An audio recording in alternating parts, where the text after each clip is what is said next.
तुम्ही गजानन महाराजांचे भक्त आहात, गजानन महाराजांना मानता, आपल्या आपल्या छत्रपती शिवाजी महाराजांना मानता, डॉक्टर बाबासाहेब आंबेडकरांना मानता.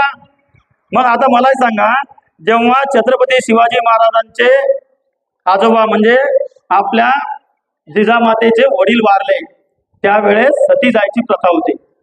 वडील वारले त्यावेळेस सती जायची प्रथा होती. जिजामातेनं काय केलं माहिती आहे?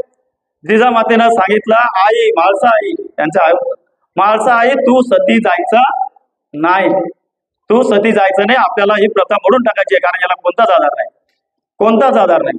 आणि त्या आईनं त्या मातेनं आपल्या आईला सती जाऊ दिलं नाही. त्याच्यानंतर छत्रपती शिवाजी महाराजांचे वडील वारले. वडील वारल्यानंतर वर्ष 2 वर्षांनी जेव्हा राज्याभिषेकाचा कार्यक्रम झाला, आता छत्रपती शिवाजी महाराजांच्या त्यांच्या जीवनामध्ये सगळ्यात महत्वाचा सण आणि सगळ्यात महत्वाचं काम जर कोणतं असेल तर तो त्यांचा राज्याभिषेक होता. आज आपण पाहतो की आपल्या महालक्ष्मीची पूजा आपण करत नाही, तिला दिवे आपण लावत नाही, अनेक धार्मिक कार्यक्रमामध्ये आपल्याला घेतलं जात नाही.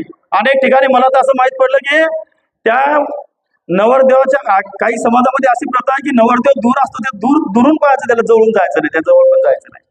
आज असं आहे, म्हणजे आजही आपण हे करतो. आणि त्यावेळेस छत्रपती शिवाजी महाराजांनी मात्र जेव्हा आपला राज्याभिषेक सुरू होता तेव्हा राज्याभिषेकाच्या वेळेस आपली विधवा आई आपल्या बाजूला बसवलेली होती, आपल्या शेजारी सिंहासनाजवळ बसवलेली होती.